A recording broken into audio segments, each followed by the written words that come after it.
ملتان تہذیبوں کا شہر، جہاں آج قلعہ ہے، کبھی سورج دیوتا کا مندر چمکتا تھا۔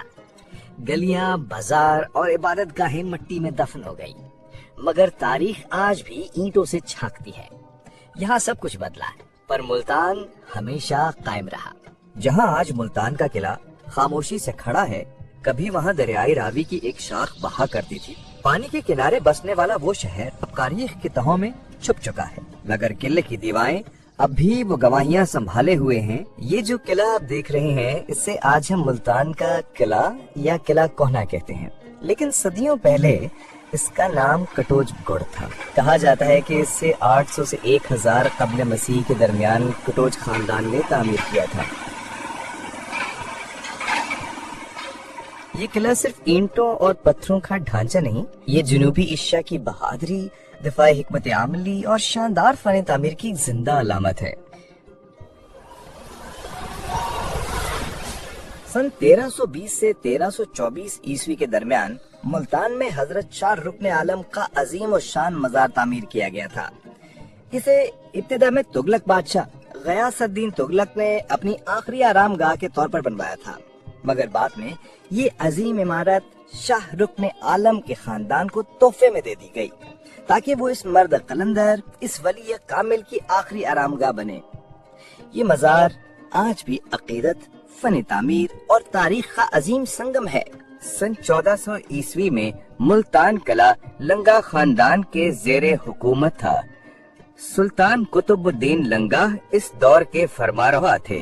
ملتان ہندوستان اور قندھار کے درمیان ایک اہم تجارتی مرکز بن چکا تھا۔ قلعہ کہنا جو صدیوں پہلے کٹوچ خاندان نے تعمیر کیا تھا، آج بھی اپنی عظمت کی گواہی دے رہا تھا۔ سکھ سلطنت کا سورج غروب ہو رہا تھا اور ایسٹ انڈیا کمپنی کے پرچم آہستہ آہستہ قلعے کی فصیلوں پر لہرانے لگے۔ گرد و آلود فضاؤں میں فوجی دستے آگے بڑھتے اور مقامی تاجر اور شہری یہ تاریخی لمحہ خاموشی سے دیکھتے رہ گئے۔ ملتان کی زمین پر ایک اور باغ مکمل ہو رہا تھا، ایک عہد رخصت ہو رہا تھا اور دوسرا جنم لے رہا تھا۔ سن 1884 میں برطانوی راج کے دور میں ملتان میں گھنٹہ گھر کی بنیاد رکھی گئی۔ یہ عمارت احمد خان سدوزئی کی حویلی کے کنڈراٹ پر تعمیر ہوئی۔ 4 برس بعد 1888 میں یہ مکمل ہوا۔ اندرونی ہال کا نام رکھا گیا رپن ہال، جبکہ گھنٹہ گھر کہلایا نارتھ بروک ٹاور۔ یہ صرف گھڑی نہیں، وقت کی گواہی ہے۔ 1947 کے بعد آزادی کی صبح کے ساتھ ملتان نے ایک نئی زندگی کی شروعات کی۔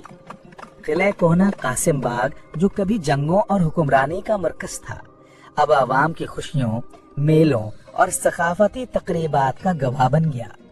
شہر نے ترقی کی نئی راہیں دیکھیں، بازار پھر سے آباد ہوئے اور قلعے کی دیواروں نے اب توپروں کی گونج نہیں بلکہ بچوں کی ہنسی اور میلوں کی رونق سنی۔ یہی ملتان ہے جو ماضی کا محافظ اور مستقبل کا راہبر ہے۔ اگر ملتان کی ہسٹری آپ کو اچھی لگی ہو تو چینل کو سبسکرائب کر دیں اور ویڈیو کو لائک